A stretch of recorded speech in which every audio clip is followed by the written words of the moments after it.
இந்த விஷுவலில் நீங்கள் பார்த்தீங்கன்னாக்க இவர் வராரு, எடப்பாடியார் வராரு, இந்த பக்கம் அந்த அண்ணாமலை இருக்கார். அவர் ஜி.கே. வாசன் கூட்டு வச்சு சீட்டிங் கொடுக்குறாரு. இங்கே உட்காருங்க, கையை பிடிச்சி கூட்டு வந்து உட்காந்து வைக்கிறாரு. இவன் மதுரை மாநாடு கூட, இப்போ திருநெல்வேலி மாநாடு கூட நீங்கள் பார்த்தீங்கன்னா அமித்ஷாவுடைய இந்த பக்கம் அண்ணாமலை அவர்களும் இந்த பக்கம் தாய்னார் அவர்களும் அமர்ந்திருப்பாங்க. இப்போ தற்போதைய பாஜக தலைவர் இவருக்கு தொண்டர்களுடைய கட்சியில் எந்த அளவுக்கு பிளேஸ்மெண்ட் இருக்குங்கிறது டெல்லி கொண்டு பண்ணுறாங்கன்னு சொல்லி பொதுமக்கள் சொல்கிறாங்க. அந்த கால அவருடைய பேட்டிகளில் பார்த்துருப்பீங்க. தொண்டன் ஆற்ற வேண்டிய கடமையை நான் ஆற்றுகிறேன், எனக்குங்கிற தனிப்பட்ட இதெல்லாம் வேறு விதமாக வச்சுக்கலாம், இது வந்து தனிப்பட்ட இதில் தொண்டனுடைய கடமை அப்படின்னு தான் ஆற்றுன்னு சொல்லிட்டு சொல்கிறார். உயிரை விட்டாது நம்ம வந்து எடப்பாடியார் வந்து முதலமைச்சராகணும், தேசிய முற்போக்கு கூட்டணியோட முதலமைச்சராகணும் அவர் பேசுகிறாரு. அதை எப்படி பேசுகிறாங்கன்னா, இவர் நாளைக்கு தனி கட்சி ஆரம்பிச்சிடக்கூடாது, நமக்கு பாதிப்பு ஏற்படும், அதனால் ஐயா எடப்பாடி பழனிசாமி மொத்தமாக சரண்டர் ஆகிறாருங்கிற மாதிரி ஒரு தகவல் வருது. நாங்கள் சொல்கிறோம், தனி கட்சி யாரை பற்றி சொல்லுங்கள், தனி கட்சி யார் ஆரம்பிக்கும் அப்படி வந்து பேச்சு அடிப்படுதுன்னு சொன்னதாந்தாக்க இதற்கு முன்னாடியே எடப்பாடி அவர்கள் காம்ப்ரமைஸ் ஆகிருப்பார். இல்லை, அவரே வெளிப்படையாக சொன்னார், இந்த கூட்டணியோட இப்படி தான் பயணிக்கணும், நான் வந்து தலைவராக இருக்க மாட்டேன். இது அவர் சொன்ன ஸ்டேட்மெண்ட், அண்ணாமலை அவர் சொன்ன ஸ்டேட்மெண்ட். நீங்கள் நல்லா கேட்கணும், தலைவராக இருக்க மாட்டேன்னு சொன்ன, தொண்டராக இருக்க மாட்டேன்னு சொல்லலை. 18 11 ப்ளஸ் அந்த கூட்டணி 18. இது கூட திரு அமித்ஷா அவர்கள் சொன்னாங்க 39 வருது, 18 கூட்டி கழிச்சு வருது, அதனால இது ஜெயிக்குங்கிற மாதிரி பேசினார் இல்லையா? அப்படி பேசும்போது அந்த 18 வாக்குகள் பிரிஞ்சு போதனால் தனக்கு நஷ்டம் வந்துருமோ சொல்லி எடப்பாடியார் தான் ஒரு பிம்பம் வந்து கட்டமைக்கப்படுகிறது. இப்போ அதாவது தெரியும் அவருக்கு, நாணய நேர்மை என்றைக்கு நிறைய இந்த பாஜக என்றைக்கு வந்து கைவிட்டுறாது, அது வேற விதம் எப்படியாவது கையாளுங்கிறது அவருக்கு தெரிஞ்சுதான். ஒரு படித்தவர், ஒரு திறமையானவர், என்ன நடக்குதுன்னு ஒரே சமயத்தில் யூகிக்கக்கூடிய ஒரு பண்பாளர், அதனால தான் இந்த பண்ணுறாரு. உங்களுக்கு தெரியுது பாஜகவுடைய மூத்த தலைவர்லாம் இருந்துக்கிட்டு அவங்க என்னமா எதிர்ப்பு தெரிவித்தாங்க, என்ன வாய்கள் பேசினாங்க. அப்போ அதையும் கட்சியின் கோட்பாட்டை பின்பற்ற வேண்டியது ஒரு தொண்டனுடைய கடமை.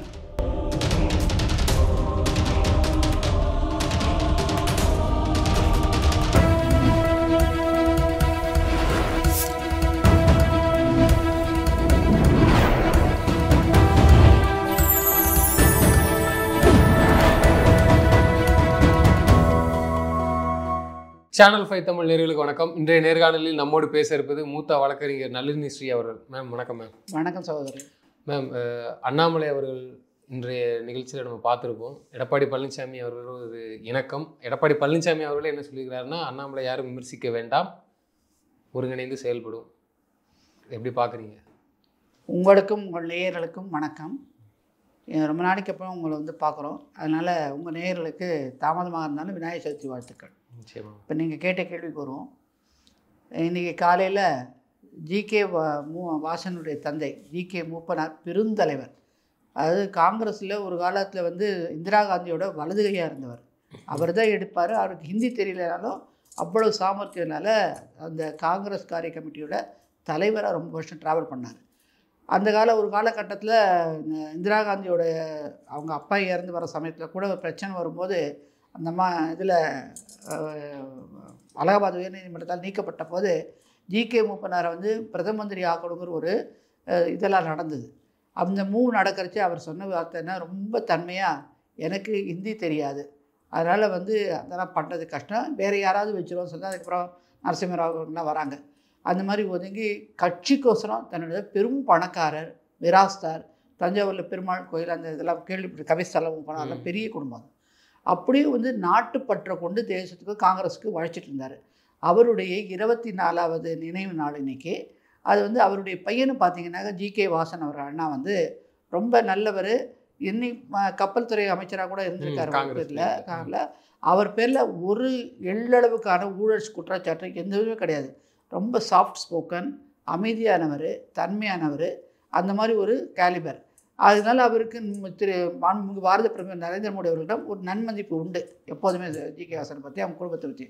அதனால் அவங்க என்டிஏ கூட்டணியில் இருக்காங்க. அதனால் அவருடைய 24வது இறப்பு தினமான அந்த விழாவுக்கு என்டிஏ சார்ந்த அத்தனை பேரையும் கூட்டிருந்தாங்க. நீங்கள் பார்த்தீங்கன்னாக்கா தேமுதிகலேருந்து சுதீஷ்ஜி கூட வந்திருந்தார், நிறைய பேர் வந்திருந்தாங்க, எடப்பாடியார் கூட வந்திருந்தாங்க. இன்றைக்கி அவரை கௌரவிக்கும் விதமாக மத்திய நிதியமைச்சர், மாண்புமிகு மத்திய நிதியமைச்சர் திருமதி நிர்மலா சீதாராமன் வந்திருந்தாங்க. அந்த நிகழ்வை பற்றி தான் நீங்கள் குறிப்பிட்டீங்க தெரியும். அதில் வந்து தற்போதைய பாஜக மாநில தலைவர் திரு நயனா நாகேந்திரன், முன்னாள் பாஜக மாநில தலைவர் தற்போது தேசிய பொதுக்குழு மரியாதைக்குரிய திரு அண்ணாமலை அவர்கள் எல்லாருமே உட்காந்துருந்தாங்க. அந்த சீட்டிங் அரேஞ்ச்மெண்ட்டை பார்த்துருப்பீங்க.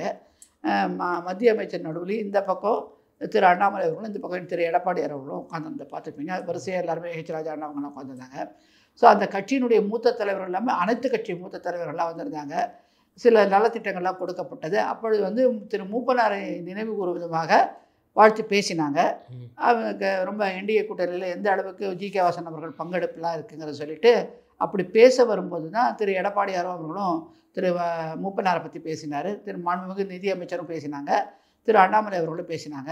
அப்போ மாண்புமிகு மத்திய நிதி அமைச்சர் கூட இந்த இடத்துல அரசியல் பேச வேண்டாம் இருந்தாலும் அப்படியே டச் அண்ட் கோங்கிற மாதிரி பேசிட்டு போனாங்க. அதே மாதிரி திரு அண்ணாமலை அவர்களும் பேசுகிறாரு. அந்த விஷுவலில் நீங்கள் பார்த்தீங்கன்னாக்க இவர் வராரு, எடப்பாடியார் வராரு, இந்த பக்கம் அந்த அண்ணாமலை இருக்கார். அவர் ஜி.கே. வாசன் கூட்டு வச்சு சீட்டிங் கொடுக்குறாரு. இங்கே உட்காருங்க, கையை பிடிச்சி கூட்டு வந்து உட்காந்து வைக்கிறாரு. அதே மாதிரி இந்த பூ போடுறச்ச இந்த பக்கத்தில் நிற்கிறச்ச அண்ணாமலை அவர் இருக்காங்க, கொஞ்சம் டிஸ்டன்ஸ் இருக்குது. அப்போ எடப்பாடியார் அவர் கூட்டு வச்சு பூ எடுத்து போடுங்கன்னு சொல்கிறார். அவர் அவாய்ட் பண்ணாலும் இவங்களா பிடிச்சி வம்படியாக வந்து முன்னிறுத்துறாங்க அப்படின்னு மக்கள் நினைக்கிறாங்கன்னு தெரியாது. அவர் வந்து இதெல்லாம் கூட்டு அவருக்கு ஒரு தனி மகத்துவத்தை கொடுக்குறாங்க. அந்த இடத்துல ஒரு தனி பிளேஸை கொடுக்குறாங்க. ஈவன் மதுரை மாநாடு கூட, இப்போ திருநெல்வேலி மாநாடு கூட நீங்கள் பார்த்தீங்கன்னா அமித்ஷாவுடைய இந்த பக்கம் அண்ணாமலை அவர்களும் இந்த பக்கம் தாய்னார் அவர்களும் அமர்ந்திருப்பாங்க. தற்போதைய பாஜக தலைவர், முன்னாலே பாஜக தலைவர் தமிழிசை கூட இருக்காங்க. ஆனாலும் இவருக்கு தொண்டர்களுடைய கட்சியில் எந்த அளவுக்கு பிளேஸ்மெண்ட் இருக்குங்கிறது டெல்லி உணர்ந்துக்கிட்டு பண்ணுறாங்கன்னு சொல்லி பொதுமக்கள் சொல்கிறாங்க. அவரை உட்காந்துக்கிறார். இன்றைக்கி பேசுகிறாரு திரு ஐயா மூப்பனாரை பற்றி ரொம்ப புகழ்வாக பேசிட்டு அவர் நாட்டுக்கு அர்ப்பணிக்கப்பட்டு தற்பொழுது வந்து எதிர்க்கட்சி தலைவராகவும் முன்னாள் முதலமைச்சராக இருக்கிற திரு எடப்பாடியார் அவர்களும் பேசிட்டு போனாங்க. இப்போ தான் போயிட்டு நாந்து போயிருக்காங்க. நான் பேசுகிறேன்னு சொல்லிட்டு நம்மளுடைய கடவை திரு எடப்பாடியார் அவர்களை முதலமைச்சராக்க வேண்டியது வர அதை பற்றி தான் நீங்கள் கேட்குறீங்கன்னு நினைக்கிறேன். அது சொன்னாருன்னு சொல்லிட்டு இல்லையா? அதுதான் இப்போ என்ன சொல்ல வரோம், ஒரு கட்சி தொண்டன் வந்து தலைமைக்கு கட்டுப்படணும். அந்த இடத்துல அவர் இதே கூட கடந்த கால அவருடைய பேட்டிகளில் பார்த்துருப்பீங்க. தொண்டன் ஆற்ற வேண்டிய கடமையை நான் ஆற்றுகிறேன், எனக்குங்கிற தனிப்பட்ட இதெல்லாம் வேறு விதமாக வச்சுக்கலாம், இது வந்து தனிப்பட்ட இதில் தொண்டனுடைய கடமை அப்படின்னு தான் ஆற்றுன்னு சொல்லிட்டு சொல்கிறார். உயிரை விட்டாது நம்ம வந்து எடப்பாடியார் வந்து முதலமைச்சராகணும், தேசிய முற்போக்கு கூட்டணியோட முதலமைச்சராகணும் அவர் பேசுகிறாரு. அதே மாதிரி தான் அந்த கட்சியினுடைய மாநில தலைவர் திரு நயனா நாகேந்திரன் அவர்களும் பேசியிருக்காரு. ஸோ ஒரு கட்சி என்பது ஒரு கோட்பாடு, ஒரு கோட்டை மாதிரி, இரும்பு கோட்டை மாதிரி. அதில் இருக்கிறதுல வந்து அதுக்குள்ளே தான் நம்ம பயணிக்கணுமே தவிர there is a code of conduct, ஒரு சட்டத்திட்டங்கள். அதை தாண்டி இப்படி வரைஞ்சி போக முடியாது.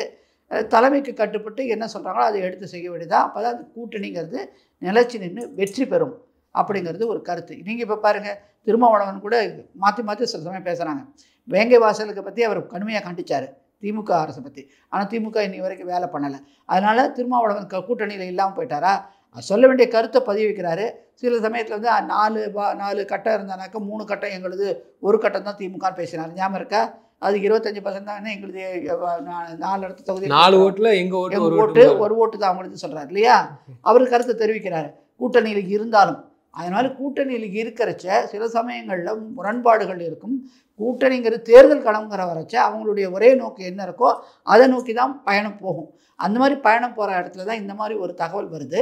அப்போ சொல்கிறாரு அண்ணன் எடப்பாடி அவர்களை தேசிய முற்போக்கு கூட்டணியோட முதலமைச்சர் வேட்பாளராக நம்ம அமர்த்தி வைக்கணுங்கிற கருத்தை தான் அவர் பதிவு வைக்கிறாரு.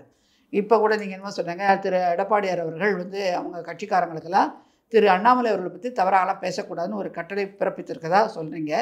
அது வந்து இன்றைக்கி ஏதோ அவங்க மாவட்ட செயலாளர் மீட்டிங் நடக்குது, அதில் சொல்லியிருக்கலாம். அஃபிஷியலாக இந்த விஷயம் தெரியல. அது வந்து ஏன்னாக்கா அவங்க 2 பக்கத்துலேயும் இருக்கிற கேடர்ஸ் வந்து பேலன்ஸ் ஆகணும். இல்லை, அதை எப்படி பேசுகிறாங்கன்னா, இவர் நாளைக்கு தனி கட்சி ஆரம்பிச்சிடக்கூடாது, நமக்கு பாதிப்பு ஏற்படும், அதனால் ஐயா எடப்பாடி பழனிசாமி மொத்தமாக சரண்டர் ஆகிறாருங்கிற மாதிரி ஒரு தகவல் வருது. நாங்கள் இப்போ சொல்கிறோம், தனி கட்சி யாரை பற்றி சொல்கிறீங்க? தனி கட்சி யார் ஆரம்பிக்க போகிறாங்க? அண்ணாமலை ஆரம்பிக்க போகிறாருன்னு ஒரு பரவலாக பேசுகிறாங்க. அவருக்குன்னு ஒரு கூட்டம் இருக்குது. இந்த மாதிரி சூழல் வந்துடக்கூடாதுங்கிறதுக்காண்டி அந்த ஓட்டு நமக்கு கிடைக்காம பெறக்கூடாது. ஏன்னா அண்ணாமலைக்குன்னு ஒரு கூட்டத்தை வந்து எடப்பாடி பழனிசாமி அவர்களும் உணர்ந்துட்டாரு அப்படின்னு சொல்லி பேசிட்டு இருக்கிறாங்க. தனிக்கட்சோ இல்லை நாளைக்கு அண்ணாமலை தனிப்பட்ட முறையில் இருக்கிறதுனால இல்லை ஓட்டு செதறக்கூடாது, அதனால நீங்க திட்டாதீங்க. நான் சொல்கிறேன், எப்போதுமே நீங்கள் பார்த்துருப்பீங்க, திரு அண்ணாமலை அவர்கள் எப்பொழுதுமே சொல்லும்போது மோடி அவர்களுடைய செயல்பாட்டால் ஈர்க்கப்பட்டு தான் இந்த அரசியலில் நுழைந்தேன். மோடி தான் எனக்கு தலைவர், அவருடைய எழுதப்பட்டு அவர் தான் எனக்கு குரு அப்படின்னு சொல்லியிருக்காரு. ஏன்னா பாஜக மாநில தலைவர்கள், பாஜக தலைவராக இருக்கார், இப்படி சொல்கிறாங்கன்னு கூட நிறைய பேர் கமெண்ட் கொடுத்தாங்க. ஆனால் அவருடைய எண்ணம் என்னங்கிறத பிரதிபலிச்சார், தனிப்பட்ட முறை. தனிப்பட்ட. அதனால் மோடி அவர்கள், திரு நரேந்திர மோடி அவர்கள் பாஜகவின் tallest leader, globally tallest leader அந்த வேர்ல்டு லெவலில். அடுத்தது இந்த அரசாங்கத்தை பொறுத்த வரைக்கும் மாண்புமிகு பாரத பிரதமர் அவர் தான் நம்பர் 1 எக்ஸிக்யூட்டிவில். அதனால அவருக்கு இந்த கட்சியில் மூத்த தலைவர் அவருடைய விருப்பம் என்னவோ அதை செயலாக்குவது தான் ரசிகன், தொண்டன், சிஷ்யன் ஆகிய திரு அண்ணாமலை அவர்களுடைய பணின்னு அவர் நினச்சி இப்போ திரு நரேந்திர மோடி அவர்களிடம் என்ன சமிக்கை வருதோ அந்த மாதிரி தான் அவங்க நடந்துப்பாங்க கட்சியில் இருக்கிறவங்க. ஏன்னா ஜேபி நட்டா அவர்கள் அந்த தேசிய தலைவர், அது மாண்புமிகு உள்துறை அமைச்சரும் அதில் முக்கிய இந்த கூட்டணி விஷயத்தில் இந்த தேர்தல் காலத்தில் இன்சார்ஜாக இருக்கார். ஸோ அவங்களுக்கு கொடுக்கப்பட்ட இன்ஸ்ட்ரக்ஷன்ஸ் என்னங்கிறது தனி விருப்பத்தை எடுத்து வச்சுட்டு பண்ணுறாங்க. நீங்கள் இப்போ கேட்ட போது அவருக்கு வாக்கு தனியாக இருக்குது, நான் எடப்பாடியார் இங்கே வந்து இப்போ சரண்டர் ஆனால் சொன்னால் பேச்சு அடிப்படுதுன்னு சொல்கிறீங்க. அப்படி வந்து பேச்சு அடிப்படுதுன்னு சொன்னதாந்தாக்க இதற்கு முன்னாடியே எடப்பாடி அவர்கள் காம்ப்ரமைஸ் ஆகிருப்பார்.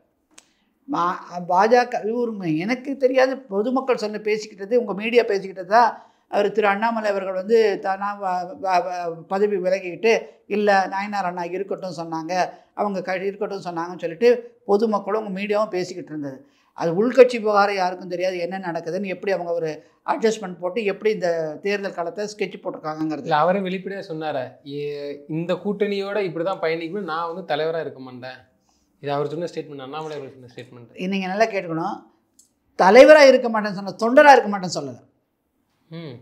தொண்டராக இருக்க மாட்டேன்னு சொல்ல, நான் ஒரு தொண்டன் ஒரு கட்சியில், அந்த தொண்டன் வந்து என்னுடைய தலைவர் என்ன சொல்கிறாரோ அதான் நான் கேட்கணும். எனக்கு பிடிக்குதோ பிடிக்கலையோ அப்படின்னா கட்சியை விட்டு விலகி போய் நான் பண்ணணும். இல்லை பிடிக்கத்தாலும் பிடிக்காட்டாலும் தலைமைக்கு ஏதோ ஒரு கணக்கு போட்டு சொல்கிறாங்க, இருந்து விலகி போய் சாதாரண தொண்டனா பண்ணுறேன் அதுதான் பண்ணிட்டு இருக்காரு. எனக்கு தலைவனும் கிடையாது, தொண்டர்களுக்கு தான். ஒரு விஷயம் குடோன்லேயே இருக்கலாமேங்கிற ஒரு நிலைதானே இப்போ வருது. இப்போ நான் சொல்கிறேன், நான் உங்களுக்கு ஒரு விஷயம் சொல்கிறேன். நான் பார்த்தேன், கிருஷ்ணகிரியோ தர்மபுரியோ ஏதோ ஒரு இடத்துல வந்து பாஜகவினுடைய அலுவலகம் திறக்கிறாங்க. அதுக்கு வந்து தேசிய தலைவர் திரு ஜேபி நட்டா அவர்கள் வந்திருக்காங்க. அப்போ மாநில தலைவராக திரு அண்ணாமலை அவர்கள் இருக்காங்க. அங்கே கூட்டாளம் இருக்க அந்த மாவட்ட தலைவர் ஒருத்தர் இருக்கார். அந்த சேர் வந்து முதல்ல உட்கார சொல்கிறாங்க. உடனே ஜேபி நட்டா உட்கார சொல்லி அவர் என்ன சொல்கிறாரு, இந்த மாவட்ட தலைவர் இருக்கார் இல்லையா, அவரை நீங்கள் உட்காருங்கிறாரு. அப்படி இப்படி பார்க்குறாரு. அப்போ ஒரு வார்த்தை, எங்கள் கட்சியில் தலைவர்ங்கிற வார்த்தையே கிடையாது, பொறுப்பு. போஸ்ட்டுங்கிறத விட பொறுப்பு, இன்சார்ஜ், அவ்வளோதான். இன்சார்ஜுங்கிறதுக்கும் போஸ்டிங்கிறதுக்கும் தலைவர் அப்பாயின்மெண்ட்டுங்கிறதுக்கும் வித்தியாசம் வேறு. உனக்கு இன்றைக்கி இந்த பொறுப்பு கொடுத்துருக்கேன், இந்த வேலையை செய்ய அப்படின்னு தான் அர்த்தம். அதனால் எல்லாரும் காரியகர்த்தாக்கள் தான். தலைவர் காரியகர்த்தா தொண்டங்கிற இதுவே கிடையாது. பொறுப்பு அதிகமாக கொடுக்கறச்சு அந்த பொறுப்பு அதிகாரத்தில் ஒரு மாவட்ட தலைவர்கள் பேர் வைக்கிறாங்க, பொறுப்பு கம்மியாக இருக்கிறது தொண்டர்களாக இருக்காங்க. அதுதான் வித்தியாசமே தவிர, அப்படி தான் இது எடுத்து பார்த்து அந்த பார்வை இருக்குமே தவிர, இது வந்து அவர் தலைவராக விட்டு வெளியே போனார் இப்படி பண்ணாருங்கிற கூட்டில் அது கட்சி கோட்பாடு தெரியாதவங்க பேசுகிற பேச்சு, அது புரியாத பேசுகிற சில லெஃப்டிஸ்ட், அதாவது இடதுசாரி ஊடகங்கள் இதை பிம்பப்படுத்துகிறாங்க. அதுதான் உண்மையை தவிர, ஒரு தொண்டனாக நான் கூட அந்த கட்சியில் ஒரு தொண்டனாக இருந்தால் என் தலைமை என்ன சொல்கிறது, எனக்கு பிடிக்கிறதோ பிடிக்கலையோ அதை கட்டுப்பாட்டு நடந்தால் மேன்மை நல்லா இருக்கும். அதுதான் ஜனநாயக முடிவு தான் எடுக்கிறாங்க, எல்லாரையும் கேட்டு தான். அந்த மாதிரி தான் நடக்குதே தவிர, நீங்கள் குறிப்பிட்டது போல் 11 ப்ளஸ் அந்த கூட்டணி தான் 18. இது கூட திரு அமித்ஷா அவர்கள் இன்னைக்கு சொன்னாங்க 39 வருது, 18 கூட்டி கழிச்சு வருது, அதனால இது ஜெயிக்குங்கிற மாதிரி பேசினார் இல்லையா. அப்படி பேசும்போது அந்த 18 வாக்குகள் பிரிஞ்சு போதனால் தனக்கு நஷ்டம் வந்துருமோ சொல்லி எடப்பாடியாவை தான் ஒரு பிம்பம் வந்து கட்டமைக்கப்படுகிறது. இப்போ அப்படியெல்லாம் இருந்தானாக்க இப்போ இது எடுத்துப்போமே, நம்ம நீங்கள் திமுக எடுத்துக்கோங்க இந்த கூட்டணியை. அவர் சொன்னார்ல, நீங்கள் இப்போ கொஞ்சம் திரும்ப சொன்னார்ல, சரி அவர் வந்து அப்போ அவர் பிரிஞ்சு போயிட்டானாக்க ஆல்ரெடி திமுகவுக்கு 20 தான் ஏறலாம், கூட்டணியோட பலத்தை தான் அவங்க நிற்கிறாங்க. இல்லை இதெல்லாம் ஓகே, இது நம்ம ஒரு கூட்டணி அலைன்ஸ் ஜெயிக்கணும்னா இதெல்லாம் ஓகே அண்டர்ஸ்டாண்டிங். இது கூட்டணி கட்சியில் உட்கட்சி உள்ள விவகாரம். அப்போ எதுக்கு இதுக்கு முன்னக்கூட்டி இவ்வளோ போராட்டம், இவ்வளோ வார்த்தைகள்? ஏன்னா இன்னைக்கு அண்ணாமலையை நம்பி ஒரு கூட்டம் இருக்குன்னா இருக்கு, அவங்க மத்தியில் இது எந்த மாதிரியான ஒரு தாக்கத்தை ஏற்படுத்துங்கிற ஒரு பெரிய கேள்விக்குறி இல்லை. இல்லை நீங்கள் கேட்ட கேள்வி சொல்கிறோம். இப்போ எனக்கு இப்போ நீங்கள் ஒரு படத்தை எடுத்துப்போம், நீங்கள் இந்த அரசியல் விட்டு ஒரு நிமிஷம் பிடிப்பாங்க, ரஜினிகாந்த் படம் ஒன்று போகிறீங்க, பிடிக்கிறது உங்களுக்கு, ரஜினி ஃபேன் ஆகிட்டீங்க. அவர் சாதாரண ஒரு ரஜினிங்கிற பேரெல்லாம் சாரி பாடு ஒரு சினிமா நடிகர், அவர் ஃபேன் ஆகிட்டீங்க, போகிறீங்க படத்தை பார்க்குறீங்க. சில காட்சிகள் ஒரு சில படங்கள் உங்களுக்கு பிடிக்காமல் இருக்கும், அதனால் அது டோட்டலி அதை வந்து அந்த அந்த நடிகரையோ நடிகையோ ஒதுக்கிடுவீங்களா? சரி ஒரு இடத்துல சரி பரவாயில்ல, அடுத்து நம்ம கட் பண்ணிடுவாங்க. அப்படி கிடையாது, கட் பண்ணி விட்டுருவாங்க. அதை கட் பண்ணுறது சென்சார் கட் பண்ண தொண்டர்கள் பார்க்குறச்ச, அந்த ரசிகர்கள் பார்க்குறச்ச கடந்து போகணும். இந்த படத்தில் பார்த்தா பிடிக்காது. சரி நம்ம தலைவர் தானே, நம்ம ஃபேனு, நம்ம நடிகர் நடிக்கிற தலைவா, கொஞ்சம் பரவாயில்லப்பா தலைவா அப்படின்னு சொல்லுவாங்க. போகணும். அதே மாதிரி அல்ல, அவங்களே வந்து என்னத்துலாம் நடக்குது, ஏதுக்கு நடக்கிறதுங்கிறது ஒரு புரிஞ்சுப்பாங்க. புரிஞ்சுக்கிட்டு அதுக்கேற்ற மாதிரி டியூனிங் கொடுப்பாங்க. ஏன்னா இவர் வந்து தலைமைக்கு ஏற்றபடி டியூனிங் கொடுக்கறதுனால தொண்டர்களும் அதுக்கேற்ற மாதிரி டியூனிங் கொடுப்பாங்க. அதில் எல்லாம் பிடிக்கிறவங்க வந்து அவர் நல்லது செய்வாங்கிற நம்பிக்கையில் தான் பிடிக்கிறது தர. ஓகே, கரெக்டாக நன்மை பயக்கும் அதுதான் செய்வார். அவரோட நேர்மையான அரசியல் பிடிச்சிருந்துச்சு திரு அண்ணாமலை அவரோட அரசியல். அதனாலேயே ஒரு கூட்டமானது அவர் பக்கம் இருந்துச்சு. வார்த்தைகள் இப்பயும் அவருடைய நேர்மை அரசியலோ இல்லை பாஜகவினுடைய நேர்மை அரசியலோ இன்னைக்கு தவற போகிறதில்லை. ஏதாவது இப்போ நீங்கள் கேள்விப்பட்டிருக்கீங்க, சட்ட நுணுக்கங்களில் கூட கரப்ஷன் இஸ் எ கேன்சர்மாங்க, புற்றுநோய். அதை தோண்ட வந்துக்கிட்டே இருக்கும். மொத்தமாக வச்சு நெருப்பு வச்சு அதை தீசினா தான் இந்த புற்று செல்லுங்கிறது அழியும். அந்த மாதிரி கரப்ஷனுக்கு வந்து ஒரே அடியாக விட்டு மனித கொஞ்சம் கொஞ்சமாக அப்படியே செதுக்கிட்டு வந்தால் தான் அதுக்கு எடுத்துக்காட்டு தான் இப்போ ரீசெண்ட் வந்த 130 அமெண்ட்மெண்ட்டு திருத்த கொண்டு வராங்க. யார் தன்னை பிரதமர் இன்றைக்கி பார்த்தீங்கன்னாக்க தாய்லாண்டில் ஒரு பிரைம் மினிஸ்டரை கோர்ட்டே ரிமூவ் பண்ணியிருக்கு இல்லையா? அந்த மாதிரி ஒரு செட்டப் இங்கே வருது எல்லாருக்கும். இவங்க கேள்வி கேட்டாங்க, அது மாதிரி நாணய நேர்மை இருக்கணுங்கிற கருத்தில் தான் அவர் வந்திருக்காரு. அதான் தெரியும் அவருக்கு நாணய நேர்மை என்றைக்கு இந்த பாஜக என்றைக்கு வந்து கைவிட்டுடாது, அது வேற விதம் எப்படியாவது கையாளுங்கிறது அவருக்கு தெரிஞ்சுதான். ஒரு படித்தவர், ஒரு திறமையானவர், என்ன நடக்குதுன்னு ஒரே சமயத்தில் யூகிக்கக்கூடிய ஒரு பண்பாளர். அதனால தான் இந்த பண்ணுறாரு. உங்களுக்கு தெரியுது பாஜகவுடைய மூத்த தலைவர்லாம் இருந்துக்கிட்டு அவங்க என்னமா எதிர்ப்பு தெரிவிச்சாங்க, என்ன வாய்கள் பேசினாங்க. அப்போ அதையும் இங்கே ஒரு ஒரு ஒரு ஒரு ஒரு ஜனநாயக கட்சியில் யார் வேணா ஒவ்வொருத்தருக்கும் ஒருத்தர் கருத்து இருக்கும். ரைட்டா? ஒருமித்த கருத்துங்கிறது எப்படி இருக்கும்? மாநில கட்சிக்கு நான் பணம் போட்டு ஆரம்பித்தேனாக்கா எனக்கு அடிமையாக இருக்கிறதுனால அவன் வாயை திறக்க மாட்டான். அதுதான் ஒரு கூட்டத்தோட சின்ன ஒரு கிராமத்திலேயே ஒரு பெரிய பணக்காரர் மிராஸ்தாராக இருப்பார், கட்ட பஞ்சாயத்து அவர் தான் நடத்துவார். அவரை மீறி அதை கொடுத்தோன்னு போகாது. அதே மாதிரி தான் மாநில கட்சிகள்லாம். இது ஜனநாயகமாக இருக்கிற கட்சியில் பார்த்தீங்கன்னா ஒவ்வொருத்தருடைய கருத்துக்களும் வெளிப்படுவதற்கான உரிமைகள் உண்டு, அதை வெளிப்படுத்துவாங்க. இப்போ திமுகவுக்கு கொஞ்சம் பயம் இருக்குமா? ஏன்னா இப்போ உட்கட்சிக்குள்ளேயே ஒரு விவகாரம் கிடையாது. ஒருங்கிணைந்த பாஜக அதிமுக ஒன்று சேருது, அண்ணாமலையும் எடப்பாடி அவர்களை முசியம் ஆக்கும்னு சொல்லி பேசியிருக்கிறாரு. இது டிஎம்கேக்கு இப்போ ஏங்க எந்த ஒரு தேர்தலையுமே நீங்கள் பாருங்கள், கூட்டணிங்கிறது ஒன்று, இப்போ அவங்களுடைய ஜாயிண்ட் வெஞ்சர்ங்கிறது, அதாவது ஜாயிண்ட்னாக்க ரெசல்யூஷன் ஜாயிண்ட்டாக என்னென்ன பண்ண போகிறோங்கிறது பண்ணுறது ஒன்று. மூணாவது சீட் அட்ஜஸ்ட்மெண்ட், எந்த விட்டு கொடுக்கணும் எழுதி எடுத்துக்கணும் அப்படிங்கிறது ஒன்று. நாலாவது பிரச்சார யுக்தி எப்படி எடுத்துக்கிட்டு போகிறதுங்கிறது ஒன்று. அஞ்சாவது மக்கள் தொடர்பை நம்மளுடைய சித்தாந்தத்தில் இந்த கூட்டணியுடைய திட்டங்கள் கொண்டு வரோம் இல்லையா தேர்தல் அறிக்கையில், அதில் அவங்கள கொண்டு எப்படி உட்காத்தி வைக்கணும் மனசை அப்படிங்கிற அது ஒரு கணக்கு. ஸோ இத்தனை நடைமுறைகளும் போயிட்டு அதையும் தாண்டி லாஸ்ட் மினிட் இன்றைக்கி இப்போ நீங்கள் பார்த்தீங்க ராஜீவ்காந்தி இறந்த பிறகு தம்பிங் மெஜாரிட்டியில் வந்தாங்க. திடீர்னு ஒரு அசம்பாவிதம் நடந்ததுன்னா அந்த கட்சிக்கு இந்த நடந்த பிரச்சாரங்கள், பேச்சுவார்த்தை, கூட்டணி எல்லாமே அடிபட்டு போகும். ஒரே ஷாட் அப்படியே தம்பிங் மெஜாரிட்டி வந்துடும். அதே மாதிரி திரு எம்ஜிஆர் அவர்கள் அடிபட்ட போதும் தம்பிங் மெஜாரிட்டி அடித்து வேவ் அடிச்சுது. அந்த மாதிரி டக்குன்னு மாறும். இப்போ கூட பார்த்தீங்கன்னாக்க திரு ஜெயலலிதா அவர்கள் மறைஞ்ச போது அவங்களோட அண்ணன் மகனை வந்து நிறைய பேர் ட்ரை பண்ணாங்க, நீங்கள் சீஃப் மினிஸ்டர் ஆகணும், சீஃப் ஆகவங்கள. அந்த திருப்பி பை எலெக்ஷன் வந்தால் கூட 234 தொகுதியில் 200க்கு மேலே அதிமுக ஜெயிக்கும், அவங்களுக்கோசரம் ஓட்டு விடணும். இந்த மாதிரி ஒரு வேவ் ஷாக், ஒரு ஆக்சிடெண்ட்டு, ஒரு பாதிப்பு ஏதாவது வந்தால் களம் வந்து மாறும். நீங்கள் பார்த்தீங்கன்னா கூட இந்த திரு செல்வி ஜெயலலிதா அவர்கள் முதலமைச்சராக இருந்தபோது 2016 திமுக இந்த வீராணம் வாட்டரை கொண்டு வந்ததுக்கு அப்புறமா சென்னை வந்து அதிமுக கோட்டையாக மாறிச்சு திமுகலேருந்து. ஆனால் இந்த 2015 வெள்ளத்தில் பல பேர் பாதிக்கப்பட்டதுனால சென்னையில் இருக்கிற 16 தொகுதியில் அதிமுக எவ்வளோ ஜெயிச்சுது தெரியுங்க. அப்போ அவங்களுக்கு கிடைச்ச ஒரு உளவுத்துறை ரிப்போர்ட் 16 வாஷ் அவுட்டு ஏடிஎம்கே அப்படின்னு சொன்னாங்க.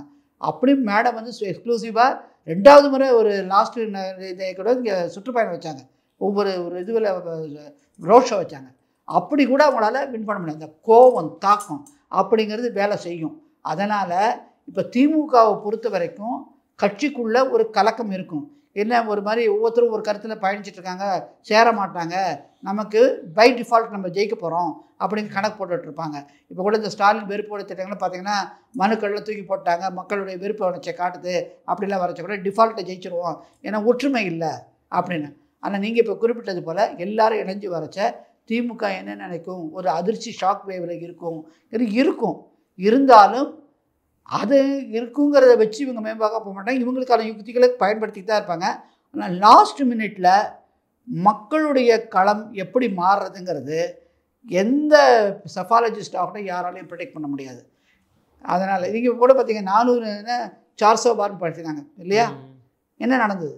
அதனால் எங்களை பொறுத்த வரைக்கும் இது வந்து தவறுதான இது கிடையாது. கட்சியின் கோட்பாட்டை பின்பற்ற வேண்டியது ஒரு தொண்டனுடைய கடமை. அதுதான் நடந்துகிட்ருக்கு. அதில் கூட நடுவில் நீங்கள் பார்த்தீங்கன்னா முதல்ல கூட முன்னப்படி தான் போயிட்டு இருந்தது. இப்போ ஒருமித்த கருத்தை பார்த்து அதையும் தாண்டி கட்சியோட ஹைகமாண்ட் என்ன பண்ண போகிறது அது அவங்களுடைய விருப்பம். ஒரு தொண்டனாக பேசுகிற பேச்சு தான் தர அப்படி பேசிட்டாரு இப்படி பேசிட்டாருன்னு சொல்லி அந்த பெய்டு ஊடகங்கள் வாங்கிய ஊடகங்கள் விலைவாசி விலைக்கு போகுது. அந்த ஊடகங்களை இன்றைக்கி டானிக்காக இன்றைக்கி கூட சாயந்தரம் கூட டிபேட்டாக வைப்பாங்க. You take it from me. நிச்சயமாக மேடம். தொடர்ந்து தங்களது கருத்துக்களை பெருமைக்கு நன்றி. நன்றி, வணக்கம்.